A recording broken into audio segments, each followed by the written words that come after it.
Hey guys, this is Sarah from the Boo here again, and I am here to talk about cording feet today. So they make a 3, a 5, and a 7 hole cording feet. And what I have down here today is the 3 and the 7. The 3 hole cording foot is what I'm going to talk about first. So I'm going to move this out of the way. What makes the 3 hole cording foot special is it's got 3 little grooves on the bottom. Those grooves help to keep all of your cords even as it's coming through your foot here. And the top of it, instead of having holes, I'm going to pull this one over again just for a second. So instead of having holes at the bottom, so you can see here, get a little closer, there's little tiny holes, right? And on this one, I have little tiny grooves, all right? So I've got this little gate right here, and then there are 3 grooves underneath. So what I'm going to do is talk about how do I get the threads underneath here and what kind of threads do I use. So you can really use any type of thread as long as you can get it to sit in that little groove area. You don't have to be real particular about it.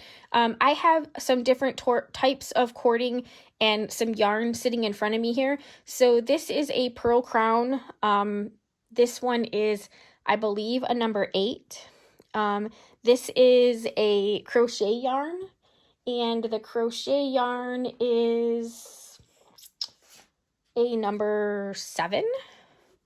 And this is also some crochet yarn. And then I have just some regular yarn, I don't know anything about yarn. So 5-ounce yarn in pink, because who doesn't want pink yarn? So what I like to do when I am threading up this foot, and I already have some over here sort of ready for me. So as you can see, I've taken my 3 strands and I've tied a little knot. And the reason I like to tie that little knot is so that I don't pull the thread back out after I've worked so hard to get it in. So I'm just going to slide it underneath the foot here. And you can see the threads are already starting to go in. So I'm going to start with the first one, and I'm just going to wiggle it until I can get it over there. And if you struggle with getting that over there, you can take if you have a thumbnail, you can sort of pick up that gate a little bit and push that over. So I've got one, and then I grab my other yarn.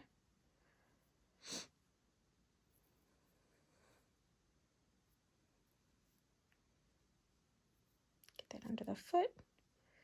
Pop that in. And last but certainly not least. Okay, so now I have all 3 of my cords underneath. Straighten out my threads. And while I'm straightening this out here, I want to talk about the different types of stitches that you're going to use. So I have also pre-stitched out a few different styles of stitches. So I'm going to zoom in on these stitches just a little bit here. Great. So we have a standard zigzag stitch. I don't want to use a standard zigzag stitch because if I were to put my thread underneath here, there's really nothing holding the stitches in the middle. So there's nothing holding the yarn or my cording, and it could slip in and out. This is a triple zigzag stitch. So it's like a 3-step zigzag. So you can see that there are like 3 needle points here. And then I have a double zigzag. And then I have some decorative stitches. So these style stitches, because they have direction on the outside and they kind of have a forward backward motion, left right swing, they make good choices. You do want to pay attention to how wide the stitch is depending on how many layers of thread you have in. So I have the 3-step zigzag selected, and I'm going to slide this over. I'm going to put my foot on.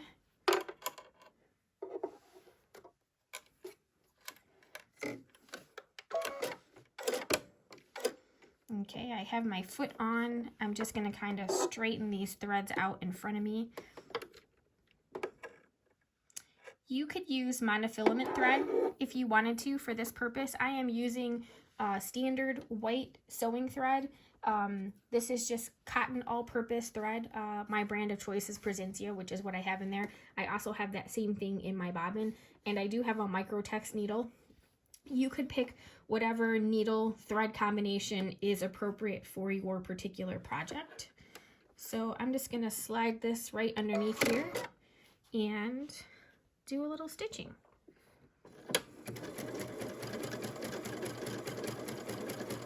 You can see how it's really grabbing the threads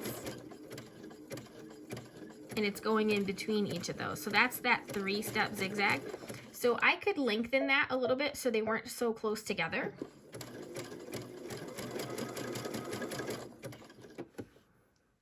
And then I'm going to switch over to a decorative stitch just so that you can see the difference.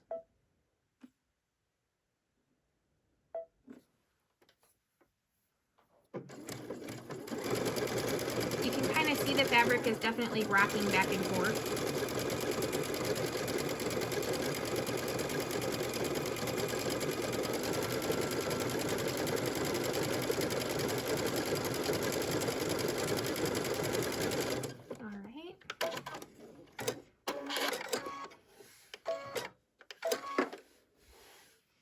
Pull that out.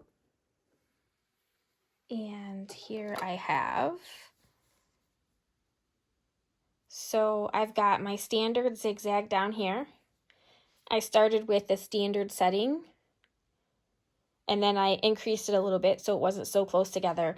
And then I went to the decorative stitches, and you can see just how fun the decorative stitches are. That's my preferred method. I really like to use the decorative stitches on the sewing machine. It just adds a lot more character to it. So if you were using a thread that you could see, then the decorative stitch would be much more appropriate. If you were using monofilament thread, then you might not want to use one of these decorative stitches. You might just use the standard. So I could also put in some yarn. And so I'm just popping that right in. And it doesn't really matter which hole you have this in. I like to use the center. It's always a good idea to throw a knot in the back of that once you get that threaded, just so that you don't accidentally pull that back out, because that's a real bummer. All right, so I'm gonna put this in the center groove. There we go. And I'm gonna slide this back underneath here.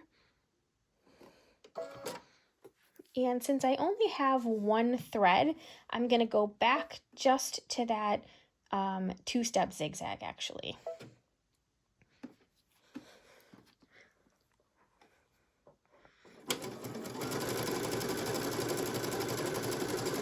Now this is really fun if you wanted to do some couching or some decorative stitching on a project, because you can really turn and kind of manipulate your yarn here.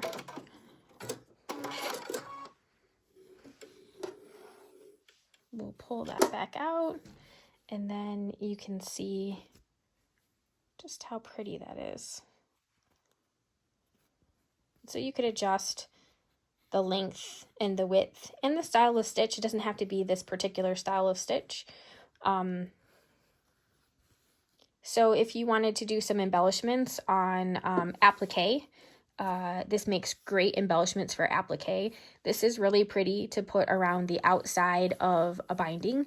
So sometimes if you were doing some stitching maybe and your binding just, I don't know, sometimes I think I have the right binding, and then when I put it on, I'm like, oh, it really could use just a little bit of pizzazz there. So you could put like a little strip of this right along the outside edge, which makes it really pretty. So it's a great option. This is great for embellishing kitchen towels or around the bottom of a shirt, around a sleeve. You can use elastic to gather So there's so many different choices, and you can also combine different threads. So in this one, I have one yarn and I've got the two smaller threads. So I could apply this underneath my foot as well.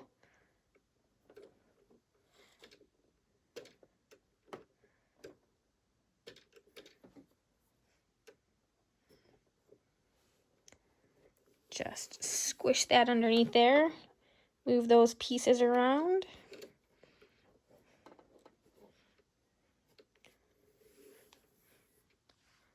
So right now I have the yarn in the leftmost, and then I have the other two threads kind of smushed together.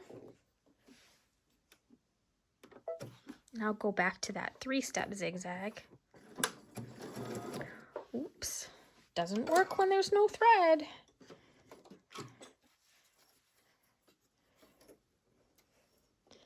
We'll rethread that.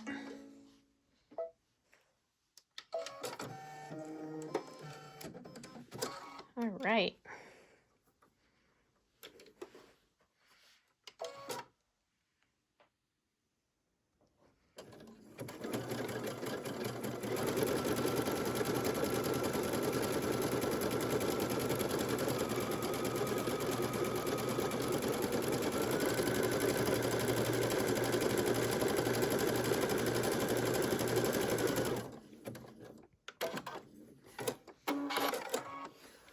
There you go. How fun is that? So you can really do some fun embellishments with this particular foot using 1, 2, or 3 threads. Or you can combine. I could definitely I got those two in a single one, so you could add some more, whatever you want. I hope this was helpful, and I hope you love this foot just as much as me. Thanks.